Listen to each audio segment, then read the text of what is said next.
warahmatullahi wabarakatuh. Waalaikumsalam warahmatullahi wabarakatuh. Kita bertemu lagi di Kala Karya Padu Balita Sakit untuk anak usia 2 bulan sampai 59 tahun dan anak di bawah 2 bulan, 59 bulan dan anak di bawah 2 bulan. Nah, di dalam Kala Karya hari ini yang kita bahas adalah tentang MTBS, bagan MTBS, dan dilanjutkan dengan pencatatan dan pelaporan. Yang MTBS kita sudah bisa melihat bagannya, yang bagannya sudah kita cetak di puskesmas, dan untuk menyingkat waktu kita lihat sendiri yaitu bagan pertama tentang anak yang diare. Di sini sudah ada tertulis gejala, klasifikasi, dan tindakan pengobatannya. Nah, sebelum itu kita mengisi dulu SAGA, yaitu SAGA itu adalah tentang bahaya tanda-tanda bahaya pada anak. Nah, setelah kita mengisi SAGA, kita lanjutkan dengan pengisian kolom MTBS lainnya, yaitu anak diare. Di sini ada tertulis, kita bisa menanyakan seberapa lama anak diare, kemudian kita juga bisa melakukan pemeriksaan lihat dan raba. Di sini tertulis letargis atau tidak, dan apakah anaknya gelisah. Nah, kemudian setelah itu, hasil dari pertanyaan kita ini kita masukkan ke dalam kolom gejala.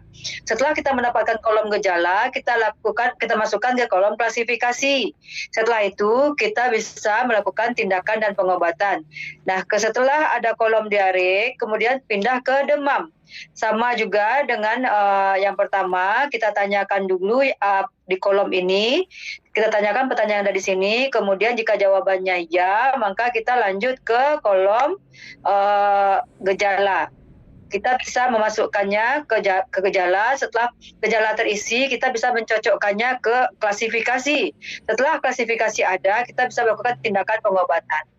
Ini ada berapa kolom yang ada berapa bagan yang harus kita isi, anak demam, kemudian ada anak apakah diare, masalah pemberian ASI, apakah anak ada di darah anemis, HIV, kanker HIV ibu, apakah ada dengue, campak. Nah, ini semua kita masukkan ke dalam gejala. Pertanyaan-pertanyaan yang kita berikan di sini sudah terstruktur, ibu-ibu. Kita ikuti saja pertanyaan yang ada di sini, kemudian kita masukkan ke gejala, kita cocokkan dengan klasifikasi, baru kita lakukan tindakan dan pengobatan. Mengisi bagan MTBS ini tidak jauh dan tidak keluar dari panduan yang di sini. Semuanya ini sudah ada terakomodir, kita tidak perlu lagi bingung karena semua sudah tertulis. Dan di dalam bagan yang ada ini, di bagian akhirnya juga ada tentang cara terapi, tindakan, dan pengobatannya. Nah, kemudian dalam bagannya ada 2, yang untuk balita usia 2 bulan sampai 59 bulan, dan untuk bayi yang muda. Yang bayi yang muda yaitu di bawah 2 bulan. Cara pengisiannya sama. Jadi MTBS ini di puskesmas kita nanti sebagai panduan untuk kita dalam manajemen terpadu balita sakit. Kita tidak keluar dari sini. Karena kalau kita keluar dari bagan, takutnya nanti kita akan terlepas tanda-tanda bahaya anak. Ada yang tanda-tanda yang kita tidak atau lupa kita periksa. Tapi kalau kita mengikuti bagan ini, insya Allah semua tanda-tanda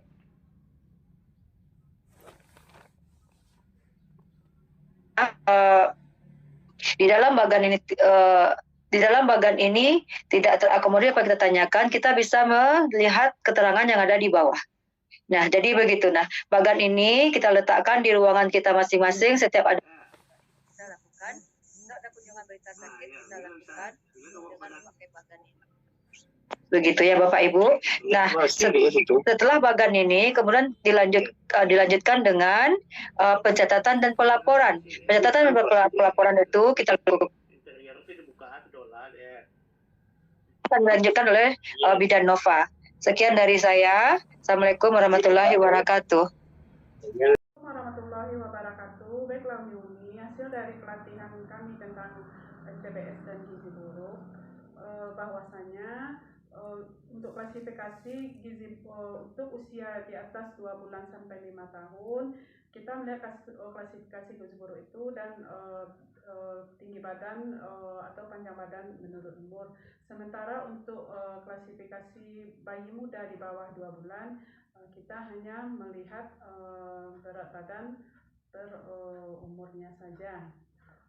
Untuk menentukan klasifikasi status gizi, kita bisa memakai alat bantu grafik di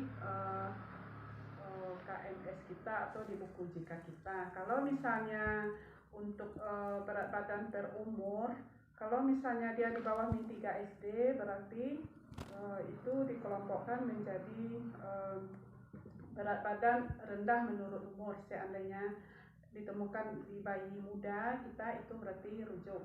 Kalau misalnya berat badan itu rendah menurut umur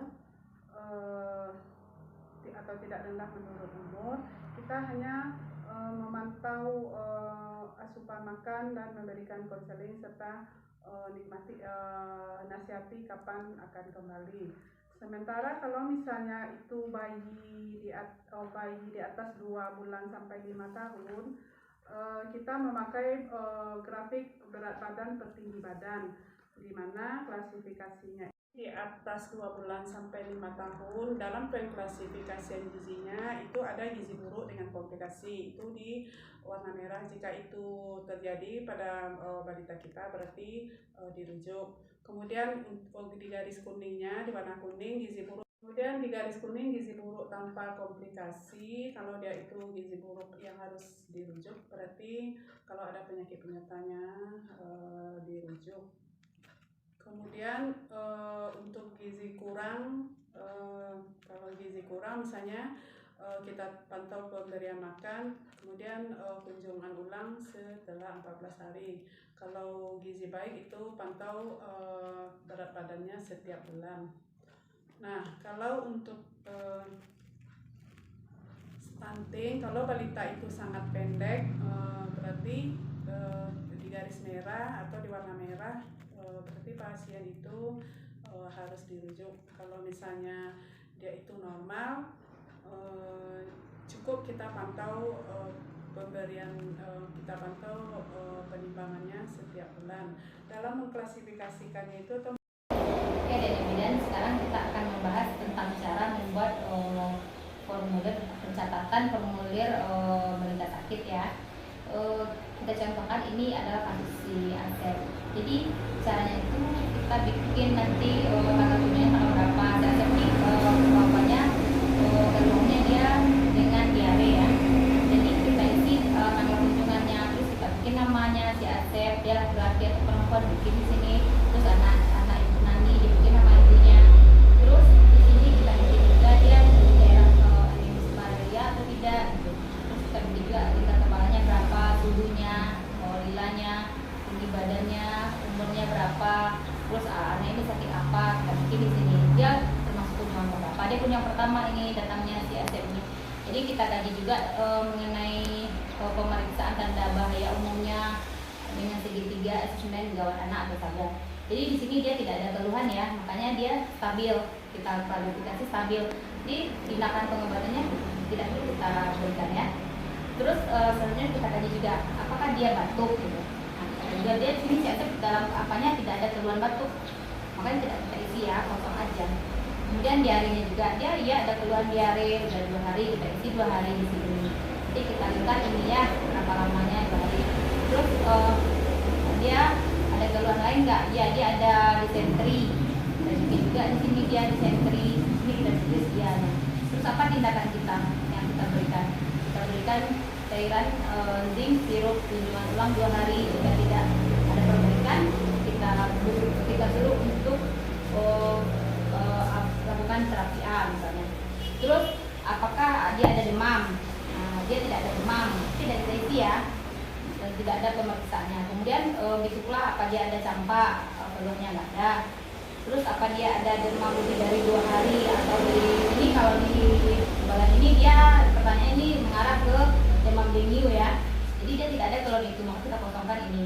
Terus dia ada keluhan nggak di telinganya? Di sini dalam ceritanya dia ini ada keluhan telinganya itu terasa agak ada tarikan gitu kayak ada serumen lah, itulah itunya. Jadi klarifikasinya tidak ada infeksi telinga. Jadi kita lakukan tindakannya atau apanya pengobatannya itu disuruh untuk bersihkan serumennya kembali. Itu pun untuk gizinya nanti dijelaskan sama Uni yang gizi ya. Terus alanya juga nanti dijelaskan sama Uni yang bagian gizi. Terus yang ini masalah imunisasinya kita centang apa aja imunisasinya. Kalau dia sudah imunis semuanya kita centang ya. Berapa bulan tadi, mulai 8 bulan. Berarti dia udah selesai ya sampai DPT. Tapi campaknya belum ya. Berarti gak kita isi. Terus apa yang kita berikan hari ini? Nah, misalnya hari ini dia belum DPT ternyata mulai 8 bulan. Jadi kita kasih dia DPT di tindakannya. Kalau tindakan ya. Terus menilai masalah lainnya, ada nggak dia masalah lain? Tidak ada. Tadi di ceritanya si Asep ini nggak ada masalah lain. Ya, mungkin itu aja. Apa ada pertanyaan? Udah jelas? Jelas, Kak. Terima kasih ya, Kak. Iya, sama-sama.